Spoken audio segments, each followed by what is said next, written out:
se ka aw bɔ ɲɛnafina sanga n'a ka tuma bɛɛ lajɛlen tunga tile tungarangew nin ye aw ka dugu jɛlen bɔnɛ bi kɔnɔ de fɔ Mamada Tarawele ne bi kɔnɔ de fɔ Mamada ɲɛna layirutigi kɛra ko Mamada Tarawele ne bi kɔnɔ de fɔ Mamada Tarawele layirutigi kɛra papi fakɛ ko kundo kaso mana kasina domina ko saya jona muru mana jirana domina nebi mamada bila kilina kasila ninga babi fage blanyama finjugula fila kono badinkeyo moise fakeyo ko papi fakeyo umuni dilikafa kone bi como di travere mama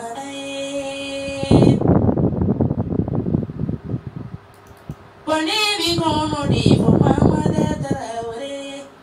ne bi como di Mamada nyena la irutigi kera ko Mamada Tarawele ne bi como di Mamada Tarawele la irutigi kera papi fake ko kundo kaso mana kasina domina ko saya jona muru mana jirana domina nebi mamada bila kilina kasila ninga papi fage blanyama finjugula fila kono badinkeyo moise fakeyo ko papi fakeyo umuni dilikafa kone bi como di travere mama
الحمد لله رب العالمين الحمد لله الذي أحيانا بعد ما أماتنا وإليه النشور اللهم صل وسلم على سيدنا محمد وعلى آل محمد وسلم تسليما Be Allah subhanahu wa ta'ala utantu sukole ani dugu jeli be masami bro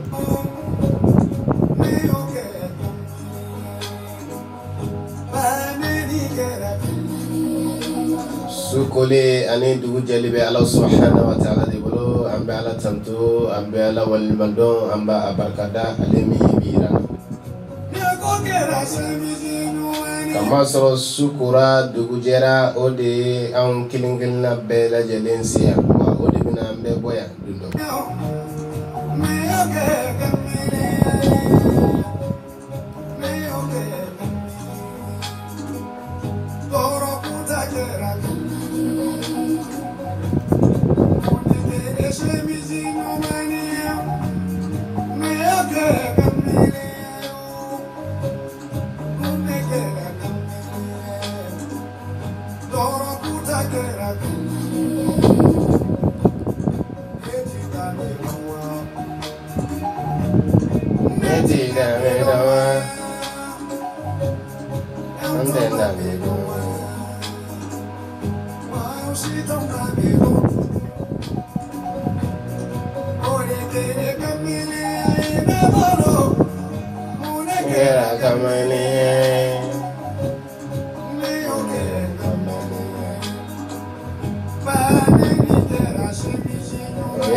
dans la caisse.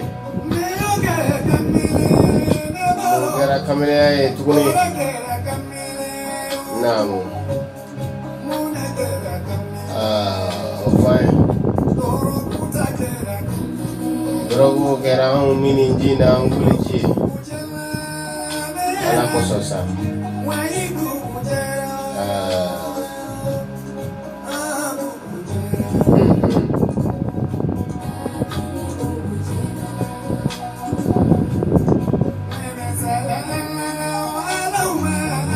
Alayza alala.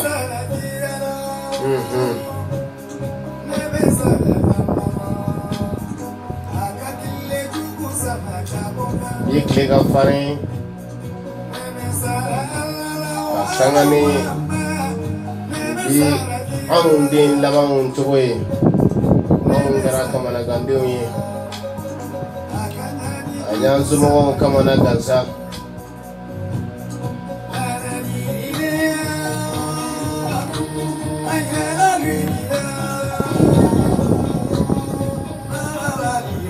Anw y'an somɔgɔw kamana gan. Anw kɔni kɛra kamanagandenw de koyi. An faw yɛrɛ bɛ siran an ɲɛ. An baw yɛrɛ bɛ siran an ɲɛ. Minnu n'olu kan ka anw corriger, olu ta m'u ka ci fɛ. Anw bɛna kɛ maa ye kuma jumɛn?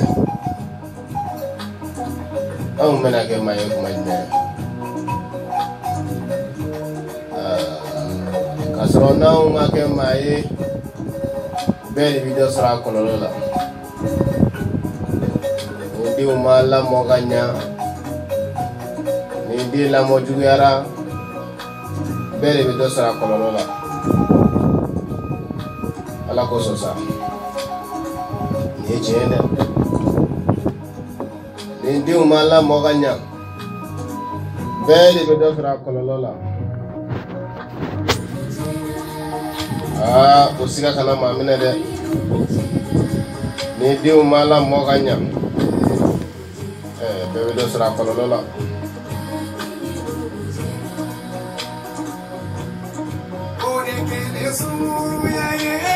Naam. O y'o fɛnɛ kɛ sunkuruya ye mun?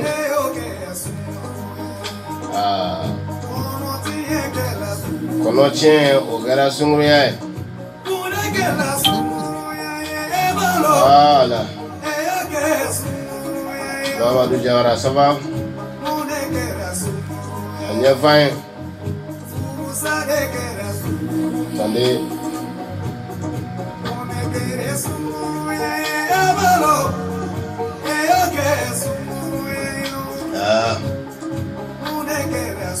Au fin. Musow bɛ drogue ta sisan. Cɛw bɛ kojugu kɛ, musow b'a dɔ kɛ bi. Danbe ko kuma tɛ yen. Danbe ye mun ye? Ma danbe fɔ an ye koyi, wa an tɛ danbe dɔn.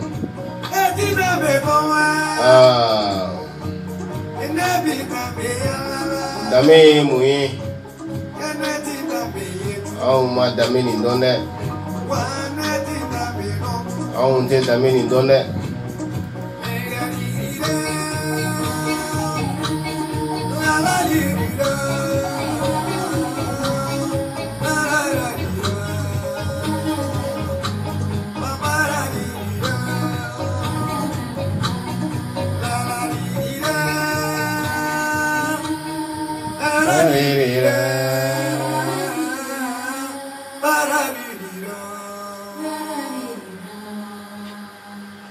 Alhamdulillah, an bɛ Ala tanto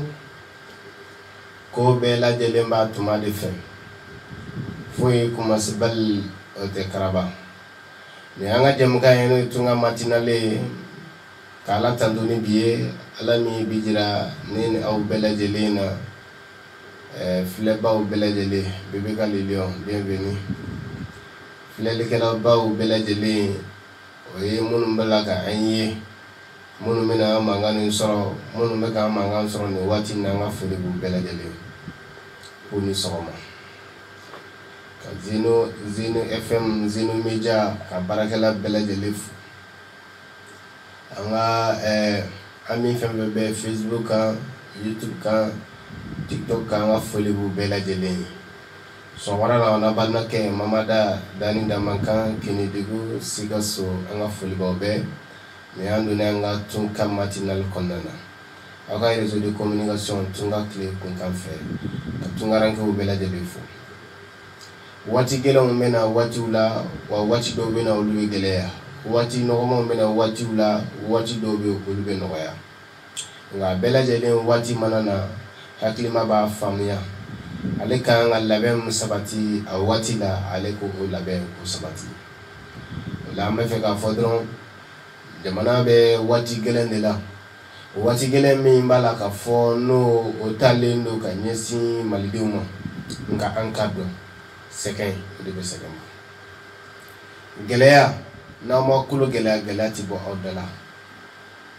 wa jitɔya badabada o tɛ se ka maa si de bɔ nɔgɔ la wa ka jɔ i yɛrɛ kolo la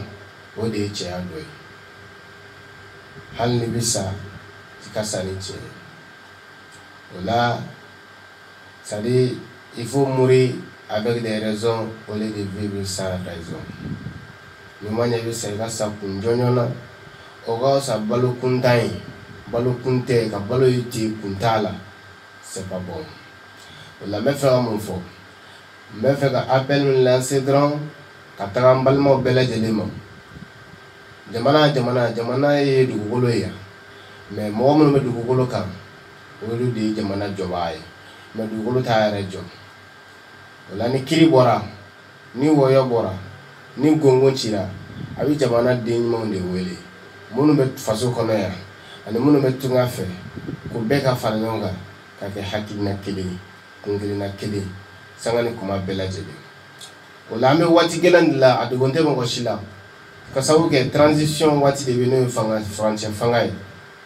donatɛmɛ fanga an b'o o waati de la o fanga min filɛ nin ye o man di diɲɛ lamini tɔnw ye o man d'u ye dɛ transition fanga o man d'u ye coup d'état kɔfɛ fanga a man d'u ye o la sa don a kɛlɛ tɛ dɔwɛrɛ ye u fɛ parce que u si tɛ fɛ a ɲɔgɔnna ka ɲɛsin u ma wa a ka dɔn k'a fɔ jamana senkɔrɔbaw olu si tɛ surasi fanga fɛ parce que munna olu ye o condamné tɛ surasi fanga fɛ nka n'an y'a lajɛ mun de y'an se nin bɛɛ ma fo an ka jamana kɔnɔ politiciens u ka politique kɛcogo changer parce que ni politique kɛcogo ma changer n'o ye système ye a ka da la k'a fɔ an ka jamana gɛlɛya tɛ ban wa coup d'état tɛ ban nka an tɛ o si nɔfɛ don min n'i b'o don na i b'o kuma kɛ nka o t'a bali an bɛ siniɲɛsigi fana kuma kɛ bi ni ko don min na an b'o la bi an b'a dɔn k'a fɔ o pɛrɛnnen don ni sanction berew ye k'a da jamana nin kun fan bɛɛ lajɛlen fɛ i y'a faamu diɲɛ lamini tɔn farafinna worodugu yan fɛ fan tɔn n'o ye CEDEAO ye Union africaine ani Nations Unies Union européenne u bɛɛ lajɛlen u bɛɛ kɛ mɛ k'i sigi ni ɲangili bere de ye ka ɲɛsin jamana ma n'o kɛra dun an mun ye jamanadenw ye da la k'a fɔ anw kɔni bɛna gɛlɛya dɔ sɔrɔ nka gɛlɛya tɛ se ka dunme dɛ wa gɛlɛya foyi tɛna se ka anw sɔrɔ ninnu k'a fɔ k'u bɛna gɛlɛya minnu n'o ye sanction min k'u bɛna o siri an na gɛlɛya foyi tɛna se ka na anw kan ninnu ka sanction na k'a tɛmɛ sanction min dara anw kan 2012 la ka na bila 2021 na ni min t'a dɔn k'ale tun bɛ sanction kɔnɔna na walahi an tun bɛ sanction kɔnɔna na wa an bɛ fɛɛrɛ de kɛ ka bɔ o sanction kɔnɔ sanction minnu kuma bɛ ka fɔ an kana sira o sanction ye sanction min b'an kan depuis 2012 kana bila bi la n'an bɛ fɛ ka bɔ o sanction kɔnɔ an ka bɔli o sanction kɔnɔ an k'o de bila an kunna an b'o de bila an kunna sanction min bɛ depuis 2012 anw tɛ se ka taa an ka faso a baarakɛla bɛɛ lajɛlen tɛ se ka se faso dugukolo bɛɛ kan Mali autorité tɛ se ka se Mali dugukolo bɛɛ kan Mali ka sariya tɛ ka boli Mali dugukolo bɛɛ kan sanction tɛ yen min ka jugu n'o ye anw ka dugu jenina ka dugu ci k'a jeni sanction tɛ yen min ka jugu n'o ye an ka kɛ cɛ ye dɛ an k'an jɔ ni cɛya kuma nana a kuma ka fɔ nka ni cɛya wale nana wale ka to an kana siran sanction foyi ɲɛ diɲɛ kɔnɔ ko sanction ko de bɛna juguya k'a daminɛ 2012 la an bɛ sanction min kɔnɔ ka na bila bi kan an sera k'o kun hali ni e m'o senti peut-être il y a des personnes ils n'ont pas senti mais da la k'a fɔ 2012 kana bila bila maliden min sara dugu mun cira maliden min fiyefiyera minnu ye dugu bila n'i y'u fara ɲɔgɔn kan k'u bɔ k'u jɔ e ɲɛji tɛ se ka jɔ par la grâce de Dieu yɔrɔ dɔw m'a senti mais n'i kɛra hakilima ye chaque jour i bɛ kunnafoni lamɛn i bɛna dɔn k'a fɔ ko jaa k'a ma nɔgɔn maliyɛn ka taa occuper kunnafoni na c'est à partir de 2012 à aujourd'hui sinon an tun tɛ occupelen tɛ kunnafoniba nin na ten maa minnu ka nafolo tiɲɛna a kɔnɔ hakɛ si t'a la u ye maa minnu ka remorque n'u ka ditɔniw minɛ k'u jeni pɔ minnu karila ka mugu jugu don a dugu ma ka pɔ ninnu kari ka sira tigɛ o dugumaw na ka dugu ta otage la ka embargo sigi dugu kan sanction t'o bɔ wa an ka bila an kunna u b'a la ka bagabaga minnu ta u b'a la ka sanction kuma minnu fɔ u b'a la ka an critiqueli minnu kɛ hey maa si tɛ bɔ gɛlɛya kɔnɔ fo gɛlɛya dɔ fɛnɛ k'a fɔ k'a bɛ da i kan i bɔtɔ o kɔnɔna na est-ce que a ye kuma nin faamuya di bɔla n'o ye di nɔnɔbɔla ye tout le monde sait que la miel est doux ne se dit pas doux a t'a fɔ k'ale ka di mais an bɛɛ b'a dɔn a bɛ doux mais cɛ caman bɛ i bolo don li la k'a k'i da kɔnɔ n'a fɔra k'i ka taa li bɔ yɔrɔ la i tɛ se ka taa mais fɛlɛ bɛ se k'a to i bɛ li bɔ k'a sɔrɔ li di n'o ye li de les abeilles k'a sɔrɔ a ma dankari la ka dɔgɔ mais diden di tɛ bɔ diden ka gɛlɛya kɔ wa an ka da la k'a fɔ an bɛ gɛlɛya min kɔnɔ bi Mali kɔnɔ yan n'an ko an ka bɔ nin gɛlɛya kɔnɔ a tɛ se ka kɛ gɛlɛya dɔ kan combien de millions ou bien combien de centaines de nos soldats n'u tora terrain kan muso filiyabatɔ jeli bɛ yen yatimɛden jeli bɛ yen ni sanction bɛ yen n'an kan ka miiri ko sanction ko an kan ka miiri ko o de kan ka don an hakili la tulo dama ka mɛnni tɛ ko wa ko c'est le moment c'est le temps an ka bɔ o sanction kɔnɔ wa sanction yɛrɛ min bɛ na olu sanction ninnu bɛ k'u ka intérêt de défendre wa anw fɛnɛ k'an ka intérêt défendre pourquoi parce que mun na depuis 2012 anw bɛ sanction kɔnɔ fo bi anw bɛ sanction kɔnɔ fo bi mais avec tout ça balotaw balola sataw sara nka da la k'a fɔ ne ni e bɛɛ minnu sara an b'anw sa n'olu ye ko munna an kan ka balo olu ka sa walahi ala wa ni kun ka dɔn anw de kun ye sata ye kama sɔrɔ n'i ye dɔw jɔ olu sara n'i ye anw jɔ an b'a fɔ an ka sa olu ka balo muso kɔnɔmaw sara yan muso n'a den fitininw sara yan ka so jeni n'u ye sanction tɛ tɛmɛ o kan les Maliens sanction tɛ tɛmɛ o kan an ka ɲɛ yɛlɛ an ka hakili dayɛlɛ bagabaga foyi a kana an ka politicien si siran sanction foyi kuma kana na aw siran da la k'a fɔ jamana bɛ gɛlɛya min kɔnɔ an bɛ jɛ ka o kɛlɛ de kɛ wa k'a fɔ ko dɔ ye nansɔrɔ jamana dɔ critiquer yan fɛ o critiquer e ja wuli k'e papa e fɛnɛ bɛ tila ka wuli o contre la an kana ɲɔgɔn contredire an ka fili kelen fiyɛba nin o la o bɛ siran u b'a fɔ ko ninnu kɔni bɛ da bɛ fili kelen de la u bɛ laban u bɛ segin ka na to an ta la ko mana gɛlɛya cogo o cogo fɛɛrɛ dɔ bɛ sɔrɔ a la wa olu bɛ sigi de k'u ka réunion kɛ en cachette Maliens murutilen don cogo an bɛna fɛɛrɛ jumɛn kɛ yaasa ka se k'u rattraper tuguni wa o y'u ka réunion o stratégie u b'o de labɛn anw na taara kojugu n'u ko k'u bɛ nin tigɛ an na u ko k'u bɛ nin tigɛ an na o kɛ ni e ba wuli to i ka sira kan to i ka jagɛlɛya kan da la k'a fɔ mɔgɔw bɛ se fanga be se mɔgɔ la mais da la ka fɔ fanga bɛ tigi ye la hawla wala quwwata illa billahi al-aliyyil azim. N'an bɛɛ jɛra malidenw n'an bɛɛ jɛra ka ɲɛsin ni jahadi ko min bɛ Mali kɔnɔ a ka ban duguw ka segin nɔ la dugudenw ka segin nɔ la o kuma sɛnɛ ka kɛ a kɛcogo la baara ka kɛ a kɛcogo la mɔni ka kɛ a kɛcogo la jagokɛlaw ka taama u ka jagokɛla cogo n'an bɛɛ y'a hakilina da o kan. Mon cher les politiciens aw minnu bɛ yen k'a fɔ k'aw bɛ fɛ ka ko nin kɛ ni politiki ye ni surasiw dɛsɛra ni surasiw binna Ala k'an kisi ka kulu Alahu 777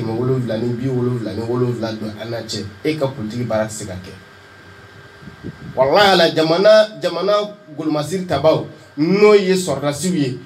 n'olu ka se banna n'olu dɛsɛra anw tɔw ta kɔni ye dɔrɔn k'an minɛ k'an ɲagabu ye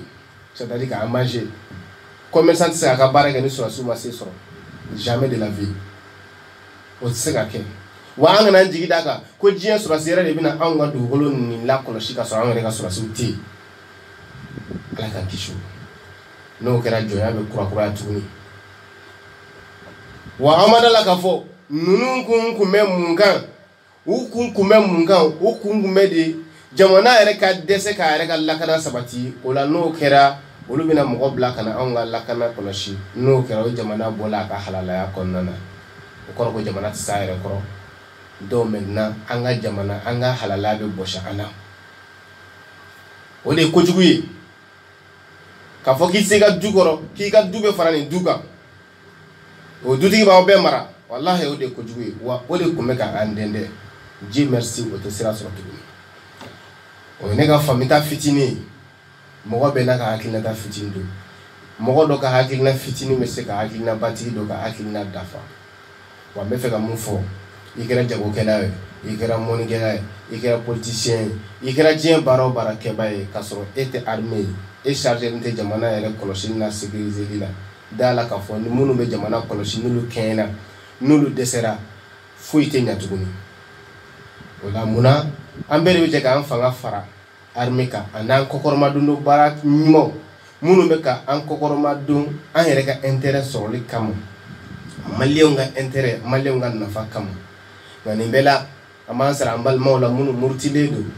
n'o b'a la ka kɛlɛ kɛ ni Ala tɔgɔ ye ko Ala kira k'o ye jihadisi ye minnu bannen don ka fara jamana k'a kɛ jamanaba kelen ye nin bɛɛ la an bɛ welewele da u ma an kana yɛrɛ to diɲɛna mini nansaraw tulo belen bolo u k'u sago bɔ an ka jamana kɔnɔ ni anw bilali ye ɲɔgɔn na ka ɲɔgɔn faa ka ɲɔgɔn ban ka sɔrɔ olu b'a la k'u ka siniɲɛsigi de dilan k'u ka denw ka siniɲɛsigi de dilan. Armu jugu minnu b'a la ka dilan n'u bɛ n'o da anw ma k'an ka sanu minɛ ka taa k'an ka dugujukɔrɔ nafa yɛrɛw minɛ ka taa da la k'a fɔ o armu ninnu bɛ wari min na don n'o ye u bɛna sanu minnu bɔ anw fɛ yan u b'o sanu ninnu de kɛ i ka dɔn k'a fɔ ka baara kɛ u n'u jamana puissance ba yɛrɛw fɛ pour que k'u ka budget développer k'u ka budget lafa tewu u denw ka san 100 siniɲɛsigi k'o sabati ka usine baw jɔ u fɛ yen tuguni anw ka tila ka bɔ yan ka taa baara kɛ jɔnya la k'u ka vie assurer u ka denw san 100 ɲinan kɔ u ka denw bɛ wuli i b'a sɔrɔ k'a fɔ jamana o jamana n'o ye jamana puissance ba ninnu ka daminɛ Faransi la ka taa u kelen o kelen a jamana den kelen kelen k'a daminɛ a wolodon fo ka taa se a san 18 ma comptes dayɛlɛnnen don a ye wari bɛ jigin a ka compte kɔnɔna na mais anw ka école de bɛ ka datugu yan maa si m'a mɛn fɔlɔ ko Europe école datuguna maa si m'a mɛn fɔlɔ ko Amérique école datuguna hali coronavirus n'a ka maafaaba bɛɛ lajɛlen école datuguna mais o tun bɛ ka cours di so kɔnɔ mais anw ka école de bɛ la ka datugu yan foyi tɛ b'o la san 8 san 9 bi anw ka kalan yobo yabalen don maa dɔw bɛ yen olu ka kalan tiɲɛna depuis 2012 ɲɛ ma sɔrɔ kalan na o n'a ɲɔgɔnna caya Keita Duba bonjour. Donc o la an ka politiciens siran ka ban jatigɛ ka ban yiran ka ban sanction foyi tɛ na sigi anw ka sanction min ka jugu ka tɛmɛ 2012 à aujourd'hui kan ni e m'a dɔn parce que k'e bɛ Bamakɔ ni e m'a dɔn parce que k'e bɛ capitale dɔ kɔnɔ ni e m'a dɔn parce que e ka vie cogo ka ɲi wallahi ala da la k'a fɔ a bɛ yen o la sɔgɔmada na ni an donka ye Ala ka dɛmɛ kɛ nganga dala ka fa me o me abeba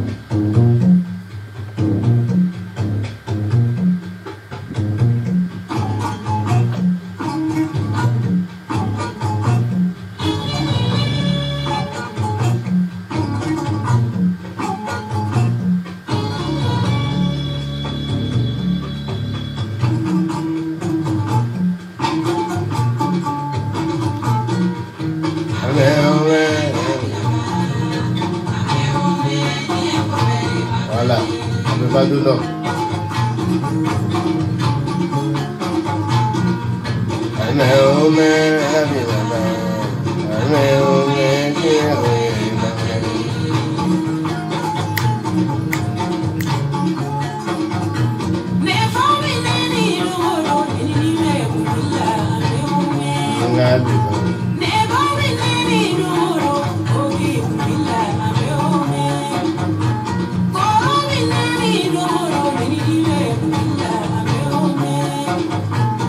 la même on voit politicien ala ka hine sumala sisi la min y'a sɔrɔ a bɛ se ka politicien bɛɛ sɔrɔ a ka campagne kɔnɔna na ala k'an kisi ni mankan jugu ni ma ban k'a to a ka campagne pleine a bɔtɔ a faso la k'a minɛ k'a kɛ bolokɔnɔmɔgɔ ye kalo caman n'a y'a sɔrɔ sécurité tun bɛ yen a bɛ dɛsɛ k'a ka campagne kɛ wa e ye politicien surasiw man d'an ye surasiw ka fanga man d'an ye an tɛ fɛ o ka mɛn fanga la CEDEAO tɔ bɛ pousser ka bila o kuma jamana na Nations Unies ni a tɔgɔ comment on appelle encore là Union européenne na fɛn e ka politique bɛ olu de pousser k'a fɔ a ye pression sigi ninnu kan u kana na tɛmɛ nin kan wali u ka tɛmɛ nin kan a t'a to jamana ka stabiliser a y'a to a ka stabiliser ne t'a dɔn e bɛ t'i ka élection préparer cogo min na o CEDEAO ni Faransi mun b'a la k'a fɔ ko ka élection kɛ teliya la nin yɔrɔ ni nin yɔrɔ na jamana kɔnɔ a b'u ɲininka dɔrɔn a b'u ɲininka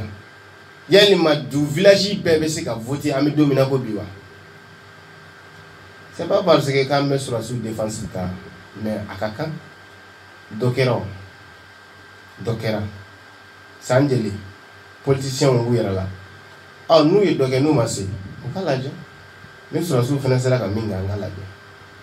mɔgɔ kelen bolofa tulu tɛ sama mun voilà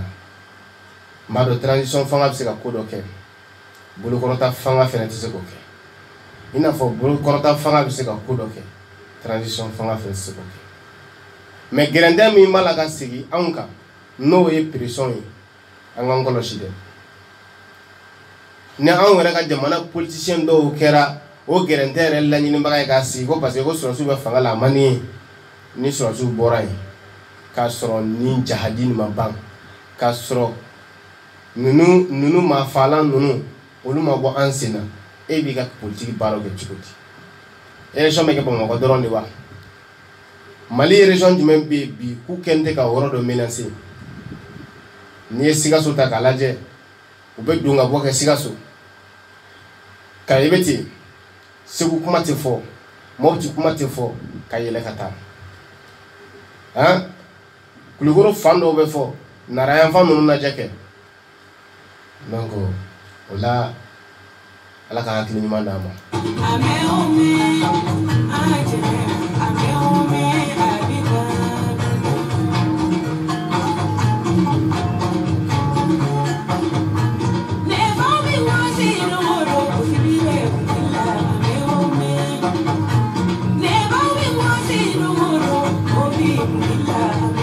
Ni gɛlɛya nana aw ma a bɛ jɔ ka kɛ cɛ ye k'a kunbɛn nka b'aw fanga fara ɲɔgɔn kan union fait la force aw ja kana tigɛ aw kana yiran foyi tɛ sɛgɛn ban ni sɛgɛn tɛ wa gɛlɛya foyi tɛ se ka da anw kan ninnu fɛ tuguni k'a tɛmɛ gɛlɛya min dara an kan 2012 la kana bila bi 2021 na gɛlɛya dara an kan dɛ gɛlɛya dara an kan u bɛ gɛlɛya min dɔn gɛlɛya da ye dugu ci ye gɛlɛya da ye jiginɛjeni ye gɛlɛya da ye dugu mɛnɛ ye ka dugu tasuma bila dugu la mobiliw jenina pɔnw tigɛra gɛlɛya tɛ tɛmɛ o kan ni bɛɛ b'a la ka kɛ o CEDEAO ɲɛna yan o bɛɛ b'a la ka kɛ Faransi ɲɛna yan n'u ko k'u ka maa 52 fatura o ka bɛ tiɲɛ ma 2012 kana bila bi la Malien sɔrɔdasi min fatura o ka ca dɛ yanni olu k'a fɔ ko olu ka maa 52 sara Mali la o t'u ka histoire bɔ k'a lajɛ Malien jeli sara Allemagne ni Faransi ka kɛlɛ la o k'u yɛrɛ ɲininka o la kɛ Malien jeli sara u ka juru t'an na dɛ u ka juru t'an na dɛ Faransi ka da fɔ k'ale ka juru b'anw na k'u ka maa 52 sara Mali la yanni u ka maa 52 ka sa Mali la u ka taa Faransi ni Allemagne ka kɛlɛ Malien jeli sara ye u ko u tariku bɔ k'u lajɛ wa olu tɛ se k'anw ta ɲɔgɔn kɛ o ye kelen ye u k'o faamu san 8 kɔnɔ kɛlɛda la san 9 kɔnɔ kɛlɛda la aw ye kɛlɛ mu aw ye yɔrɔ minnu kɛlɛ tile 3 kɔnɔ aw sera ka baara min kɛ tile 3 kɔnɔ san 8 san 9 kɔnɔ aw ma se k'o baara kɛ mun bɛ yen an t'an yɛrɛ ɲininka yan a sera anw yɛrɛ k'an ka jɔ an ka dakan kɔrɔ sa n'an bɛ sa an ka sa n'an bɛ balo an ka balo wa o sayaw minnu sara an ma kusa n'olu ye sɔrɔdasi minnu binna kɛlɛda la wallahi an ma kusa n'olu ye wa o contraire bi olu de ka kusa n'anw ye parce que olu sara fasoko la ka ban anw dun ka bi terrain kan champ de bataille ka sa ye front na wallahi ka kusa n'an ye bi hali olu senna samara ka kusa an dɔ ye wa sɔrɔdasi ninnu sara front na ala o ka kusa n'an ka Bamakɔ politicien ninnu dɔw ye minnu b'u ka VOTiw kɔnɔ u bɛ taa sigi caméraw ɲɛfɛ kumaba fɔ la sɔrɔdasi minnu sara terrain kan olu ka senna samaraw salen ka kusa ye kuma tɛ jamana jɔ ten dɛ baara de b'a kɛ wa c'est le temps an b'o waati de la nin bɛɛ k'i kɛ cɛgɛlɛn surtout les jeunes a ka intérêt personnel ko dabila a ka jamana sauver fɔlɔ ni jamana sauvera ni jamana y'a yɛrɛ sɔrɔ denmisɛnninw bɛ bɔ ka kulonkɛw fan bɛɛ fɛ muso bɛ nisɔndiya fan bɛɛ fɛ cɛw yɛrɛ bɛ hakili latigɛ nka kɛlɛjugu bɛ jamana kɔnɔ kɛlɛ min yɛrɛ bolo minɛ cogo yɛrɛ kelen ma d'a la fɔlɔ wa an ye minnu wele k'olu ka k'an dɛmɛbaa ye olu bɛ u sen fofo olu kɔ olu kɛ bɛ sogo nɔlanji ye a kuma bɛɛ tɛ se ka fɔ sɔnni sɔnja bɛ maa fa ala k'i b'a gundo dɔw kalama ni min bɛ kɛ cɛ k'i jɔ i kɛ cɛ k'i jɔ dɛ wa da la k'a fɔ ko wulu bɛ kasi lɔgɔla tagalaw la sugula tagalaw wulu bɛ kasi nka a tɛ dɔgɔ bali ka jɔ i k'a dɔn k'a fɔ wulu bɛ kasi sugujɔlaw la lɔgɔla tagalaw la nka o tɛ sugu bali ka jɔ lɔgɔla tagalaw tatɔ sugu la wulu bɛ kasi nka a tɛ sugu bali ka jɔ ni minnu bɛ mankan hororo haci la nin u k'u ka mankan ci a t'an bali ka taa parce que anw y'an yɛrɛ dakan t'an tɛgɛ la sa dɔ kɛra saya nin na muso feereabatɔ cayara yatimɛden cayara kalanso datuguna kalan tɛ ka kɛ an tɔɔrɔla an sɛgɛnna an ɲanina minnu bɛ i ka dɔn wowoci na wulu bɛ wowo ci nka sugu bɛ jɔ n'an bɛ tɛmɛ a la tugun a bɛ wowo ci an bɛ segin ka na an ka so foyi tɛ bɔ a la wa ni an bɛ jɛ ka transition fanga nin défend k'a fanga d'u ma k'u kolo gɛlɛya pression minnu bɛ ka sigi u kan u kana siraw ja ka gɛlɛya fo population ka jɔ de u mana f'u bɛ sanction fɛn fɛn sigi an kan an jɛn don n'a bɛɛ ye parce que min bilara anw kan ka kɔrɔ 2012 à aujourd'hui u ka jugu olu bɛna min bila an kan a y'an ka wari kɛ tan a y'a kɛ tan a y'a don tan a y'a bɔ tan a bɛɛ ma k'aw ɲɛna CEDEAO min bɛ kuma la a bɛɛ ma k'ale ɲɛna yan a bɛɛ ma k'ale ɲɛna Mali ye degun min sɔrɔ an kɛrɛfɛ jamana jumɛn y'a sɔrɔ an kɛrɛfɛ jamana jumɛn y'a sɔrɔ jamana jumɛn b'an kɛrɛfɛla la yan ko jadisiw bɛ ka don ka bɔ yen min ta juguyara ka Mali ta bɔ k'a daminɛ 2012 la ka na bila bi la wa n'i y'a ye a y'olu lasɔrɔ olu ma kɔn ka fara an kan de k'an dɛmɛ débat ko daminɛ Amadu Tumani Ture ala ka hinɛ na a ye welewele da ko a ye fara an kan dɛ ko n kelen tɛ se ni ta y'i sigiɲɔgɔn jugu minɛ n'i y'i sigi k'a kɛ i ka ko tɛ da la k'a fɔ n'a ta warala a bɛ don i fɛ yen dɛ Mali ye seso ni kelela o de bina ka sabu ka ansi ni jamana do so yetunne mais malien on ni kan ka flikilen fie ka bukilen fie anga na nyoko contrôle do ba fo tanto anga jikati jela ba kuma de fe wa on de ba nyu jamana shi siga anga kelen ba jamana shi siga anga finge ba na yerete hali yirishi munu men nanani on me bla nyefe de anga soro su de bla nyefe voilà sino antena ansi ite kulula jaw ni ya me kwa inde nga warala ko lo bi rebulo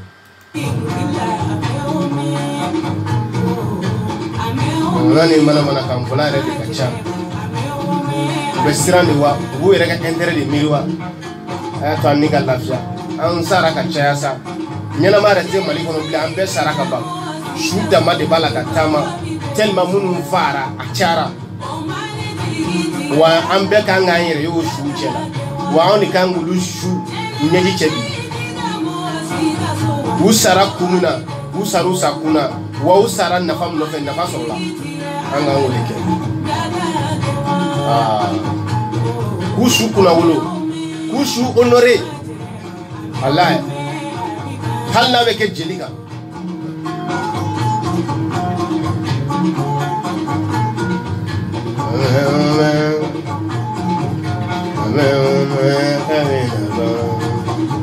ba wati de se mali kele ba wati de se atega malde were ko de jito munu be jito kan fola utui bese aga che nyo fa de jito munu be jito kan fola utui bese aga che nyo fa de wa bete jamana de halala dobe awulla jamana kono me jamana de halalate parce que ale mamma nyaba ere kilim pochi dadela ale kilinga sauver ama wote façon wote jamana de nyuma oh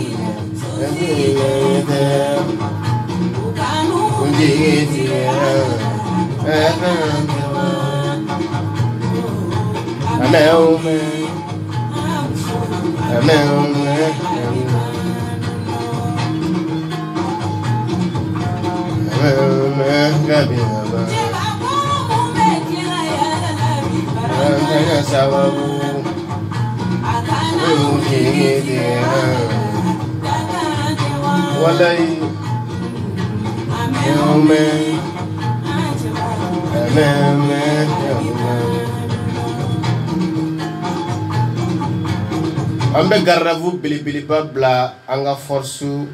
armée malien no famaye barka bilibili ba ala ka do kula ulu de jugu kele san shigi ni kono anyente chela katema uluka na bena mami mabodo san shigi ni kono anyente chela katema anga force armée malien ka ni ya me ko attaque rawara ulu de ka sataka cham no de fo ni ya me kele dala ko chewi nyo soro face à face salibe kene ni onu ngo ko ga chebidu ni fla sara uluga chebidu ni fla baligera mina ka minfa akado wone abebta ile explosive na nyonika mais on ka force armée fama de bejo face à face duguma ka tir changer ka échange ke ulube to de lai ka klaga fara amiskadi munu be da ka klaga fara minimum be do ni ya me ko ulu de sataka cha pasolu de jora nyefe donc malien fanga amani fanga de fara munu be fanga la bi wala ala be fara peka be jugu nyoni ni jugu ya me ko mali be o we sujudu bi fanga segantu ani jugu kele tugo mina fanga sego tugo de wajina tere dadulu foy tubulu jagala doro wa be demseni wa on befene demsendi wala angana tuko la jeunesse aye faux information ti dabla nyame au dabla ay information nyina a sungoro wa naw so mina fema hali dibila ay tela ka kuna vun la se ro min chele de abala Sois vigilant, tout le monde.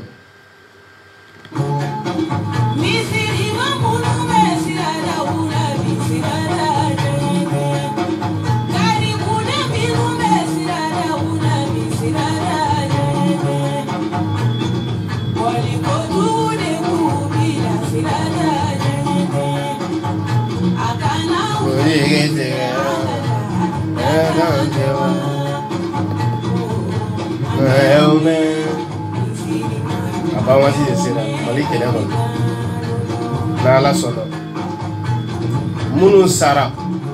on de bulu ga saya an de bulu shu honoré wallahi kam mole bu shu la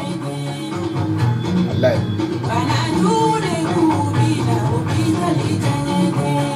kawa bulu la même fo anga porter uniforme yi ni na ngok ma bana de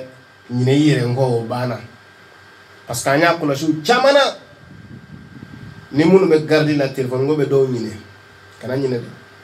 note mado bi fa allah hala tizidina mado bi fa na jora ko ni de fa eki du ka drapeau ko ka kalika formation bo ke seulement na sika nyine yele ko poste la dro téléphone manipuler le walma fem no lati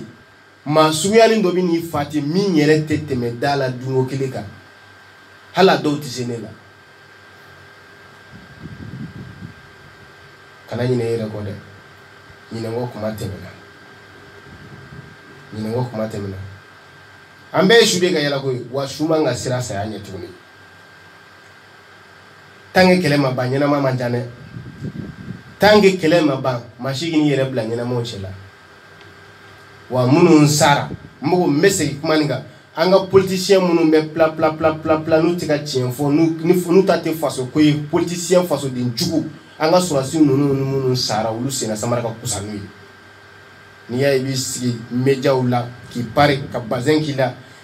ki gadema ya walma ka do katika di kono ngata chuko kayindi to ke yan feke ni mi mboro la binay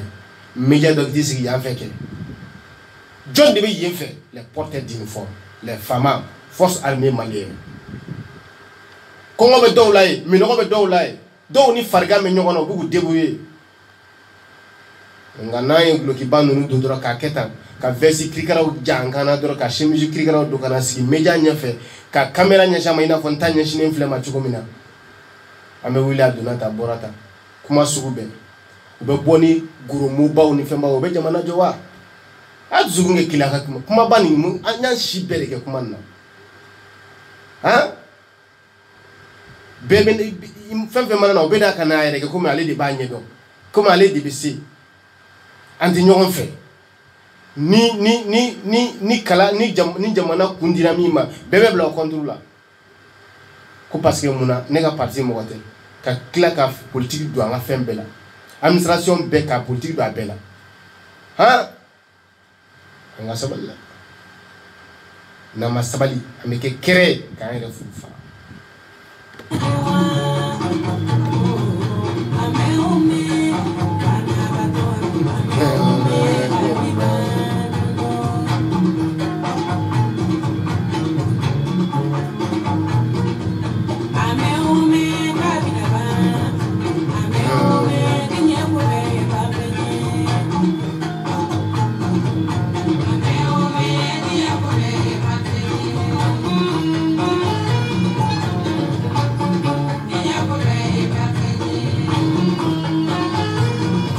nene mana sigi ga sido ko modo jati mine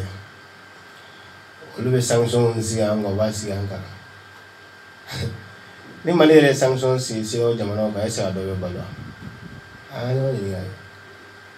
sido o jamano be ni malere ye linti o lo be balo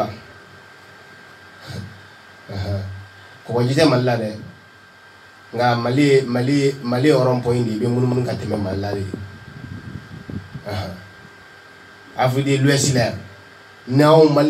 ni malleon ko min teke aw tetemeya aw mo be sa akana sega wala de ibta jam aw nga jamana ani jamana mi be frontière la kadam ne Sénégal ba do cho ale tɛ Côte d'Ivoire Burkina n'a sɔrɔ n'a ma tɛmɛ anw fɛ o fana panna sanfɛ wa n'anw ɲɛ an ka dumuniw tigɛ u la u b'a dɔn min bɛ yen Mauritanie b'o cogo la Mauritanie u b'a dɔn min bɛ yen Niger an n'olu bɛ frontière la u b'a dɔn min bɛ yen Algérie o kɔni ka fisa dɔɔni Côte d'Ivoire b'a kalama Burkina b'a kalama ani jumɛn tuguni Laginɛ b'a kalama Mali tɛ manamana jamana ye dɛ wa malien fuwariw ani malien fasoden jugu minnu ye jitɔ ye olu de b'u kun masiri k'u kun siɲɛsiɲɛ CEDEAO sanction sigiw a ma sanction sigiw n'anw y'an ka ligne tigɛ a jamana dɔw la olu tɛ balo Côte d'Ivoire b'a kalama o Sénégal b'a kalama kɔgɔji b'u fɛ yen malgré tout ça ni Mali ye u ka n'a y'an ka fɛnw tigɛ o la u bɛna dɔn min don parce que a caman secondaire de bɛ b'olu fɛ yen ka na anw fɛ yan nɛgɛ siman an bɛ se ka balo ni si tɛ nka dumuni de bɛ bɔ anw fɛ yan ka taa kana segin a la dɛ f'an ka da an yɛrɛ la min b'an bolo ani an kana jɔ o de la n'an y'an ka baganw tigɛ Sénégal la u tɛ sogo dun olu t'olu ka kɔgɔji ma wa hali n'anw ma jɛgɛ dun a tɛ foyi tiɲɛ an ye foyi Côte d'Ivoire b'a kalama n'an ye sɛ ni misi tigɛ o la u tɛ sogo dun cɛkɛ b'u faga yen i b'a dɔn a ye hakɛ to dɛ parce que problème ye min ye faut malien soit fier de lui-même bagabaga minnu fɔ o kana nin lasiran an bɛ balo ɲɔgɔn na de ni ninnu ko k'u bɛ sanction k'an kan olu fɛnɛ b'a santi u ka côté dɔ de la sanction ninnu ta kun ka da anw kan anw yɛrɛ dama fɛ coronavirus nana hali sini Mali ni Côte d'Ivoire sira ka gɛlɛn hali sini Mali ni Burkina sira ka gɛlɛn France ni jamana jumɛn sira ka gɛlɛn Amérique ni jamana jumɛn sira ka gɛlɛn duguma sira de bɛ hali sini kari ka bɔ yan ka taa direct Côte d'Ivoire o tɛ yen kari ka bɔ yan direct Burkina o tɛ yen ne t'a dɔn an bɛ k'an ka farafinw bila yɔrɔ min na ka taa kɛ anw kɛlen don mɔgɔw de bɛ ka anw pousser coronavirus n'a ka gɛlɛya bɛɛ France ma ka ligne tigɛ maa si la avion bɔ France ka taa Chine a bɛ bɔ ka taa Algérie a bɛ bɔ ka na Bamako Côte d'Ivoire fan bɛɛ fɛ mais olu m'o tigɛ o parce que u ka intérêt b'u ka vol de la Air France a bɛ wari min par an France bɛ wari min na don France budget kɔnɔ par an billahi ala mana ko tɛ mais coronavirus n'a ka gɛlɛya bɛɛ Air France ma jɔ a ma jɔ fiyewu u b'u ka sɛgɛsɛgɛliw bɛ fɛrɛ ka condition bɛɛ de ta ka sɛgɛsɛgɛli bɛɛ kɛ i bɛ don o da fɛ mais anw dɛsɛra ka condition bɛɛ sabati an ye sira yɛrɛ de tigɛ carte bɔ yan ka don carte bɔ Mali la ka taa Côte d'Ivoire carte bɔ Mali la ka taa Burkina mais o bɛɛ la mɔgɔw bɛ na u bɛ na gɛlɛya sira bɛɛ fɛ an ka président a kɛra cogo di a kɛra cogo di a kɛra cogo di tiɲɛ ye duwawu don ye karisa Ala k'i ta ɲa ni ta ye tiɲɛ ye sira ye n tɛ se ka foyi kɛ foyi dimi tɛ n na foyi mɔnɛ tɛ ne na kabini daminɛna fo bi ko coronavirus ko nin daminɛna k'u sera ka ligne de tigɛ Côte d'Ivoire ni Mali cɛ Ivoirien minnu bɛ tunga la Mali la n'u bɛ na Mali la nafolo min bɛ bɔ u kun sira la Ala de b'a dɔn parce que direct ko b'a la Burkina pareil